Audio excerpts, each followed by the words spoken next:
মোচা আর ডিমের এই রান্নাটা কিন্তু দারুণ টেস্ট হবে খেতে। নমস্কার বন্ধুরা, সুপ্রিয়া কিচেনে আবার আপনাদের সবাইকে স্বাগত জানাই।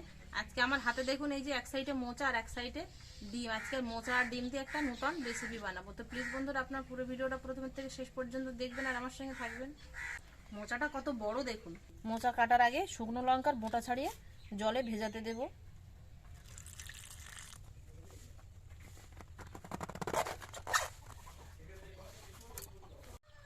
মোচার খোলা ছাড়িয়ে নিয়েছি, এবার হাতে একটু সরষের তেল লাগিয়ে নেব, তাহলে আর হাতটা কালো হয়ে যাবে না।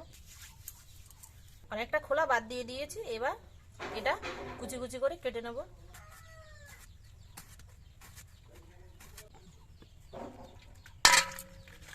মোচার ভেতরে এই যে শক্ত যে অংশটা আছে না, এই শক্ত অংশটা নেব না, এটা বাদ দিয়ে দেবো।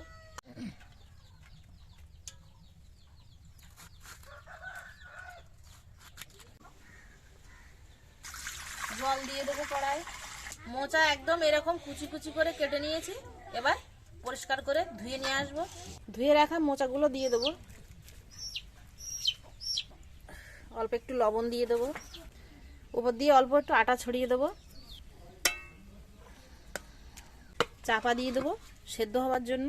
মোচা সেদ্ধ হয়ে গেছে, আটা দিয়েছি বলে দেখুন মোচার কালারটা কিন্তু কালো হয়নি, একদম সেরকমই আছে সাদা। মোচাটা ঢেলে নেব, খেলিয়ে দেবো, তাহলে তাড়াতাড়ি ঠান্ডা হয়ে যাবে। এবার ডিমগুলো ফাটিয়ে নেব।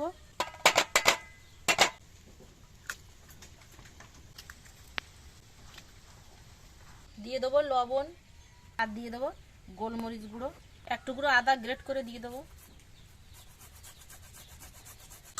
ভালো করে সব কিছু মিশিয়ে নেব। মোচাটা ঠান্ডা হয়ে গেছে, এবার হাত দিয়ে চেপে চেপে মোচার ভিতরে যে জলটা ধরে রেখেছে সেই জলটা চাপ দিয়ে বের করে নিয়ে তারপরে ডিমের মধ্যে দিয়ে দেব। দেখুন জল বেরোচ্ছে কতটা।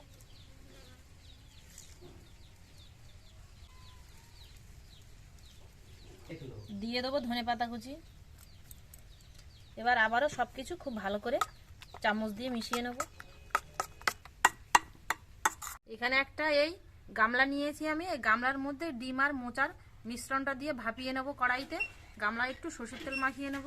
আমি এখানে ডিম ভাপানোর জন্য 10টার গামলা নিয়েছি, আপনারা চাইলে কিন্তু 10টার গামলা বাদ দিয়ে স্টিলের টিফিন কোটোয় ডিমটা ভাপিয়ে নিতে পারে।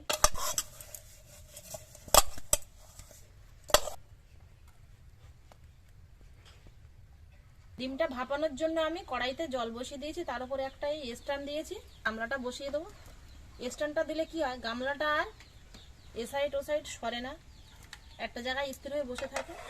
এবার একটা সরা নিয়েছি, চাপা দিয়ে দেবো, নোড়া চাপা দিয়ে দেবো। এবার একটা গামলা দিয়ে চাপা দিয়ে দেবো। আদা বেটে নেবো, পেঁয়াজ বেটে নেবো,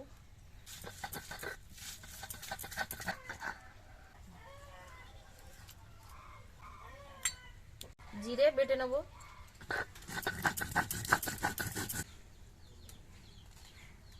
জিরে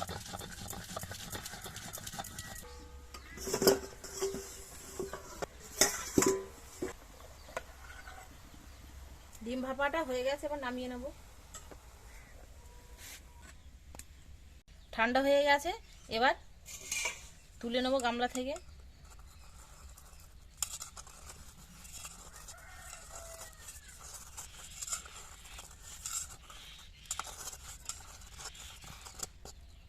এবার একটা ছুরি দিয়ে ছোট ছোট করে পিস পিস করে কেটে নেব।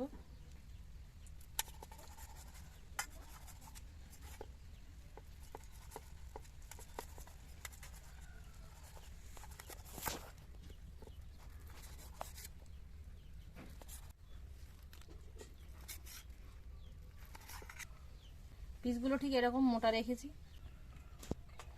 ডিম আর মোচা ভাপানোটা এরকম ছোট ছোট করে পিস পিস করে কেটে নিয়েছি, এবার তেলে ভেজে নেব। দিয়ে দেবো সরষের তেল,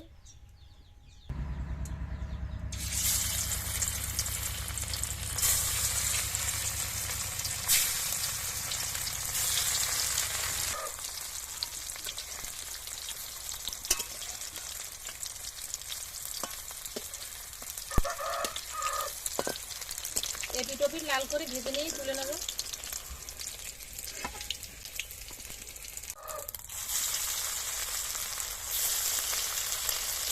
সবগুলো ভেজে নিয়েছি, এবার রান্নাটা করে নেব।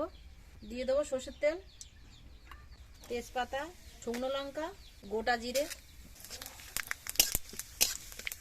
দিয়ে দেবো রসুন কুচি আর লঙ্কা কুচি,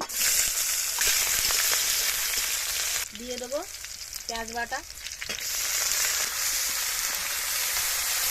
পেঁয়াজটা হালকা একটু ভেজে নিয়েছি, এবার দিয়ে দেবো আদা বাটা, টমেটো কুচি,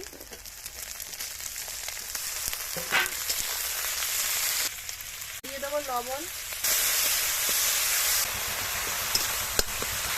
এবার দিয়ে দেবো হলুদ গুঁড়ো, লঙ্কা বাটা। আমি খালি লঙ্কা বাটা দিচ্ছি, তবে আপনারা চাইলে কালারের জন্য একটু কাশ্মীরি লঙ্কার গুঁড়ো দিতে পারেন। দিয়ে দেবো জিরে বাটা, লঙ্কার বাটিটা ধুয়ে একটু জল দিয়ে দেবো। মশলাটা খানিকক্ষণ কষিয়ে নিয়েছি, মশলা থেকে তেল ছেড়ে গেছে, এবার জল দিয়ে দেবো।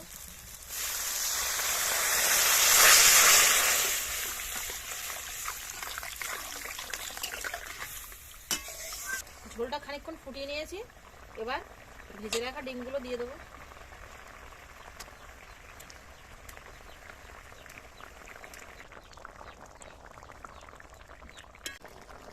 এবার ওপর দিয়ে শাহি গরম মশলা দিয়ে দেবো 1 চামচ মতো।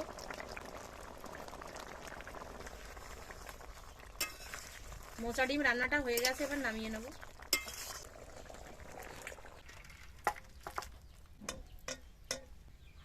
মোচা আর ডিমের এই রান্নাটা কিন্তু দারুণ টেস্ট হবে খেতে।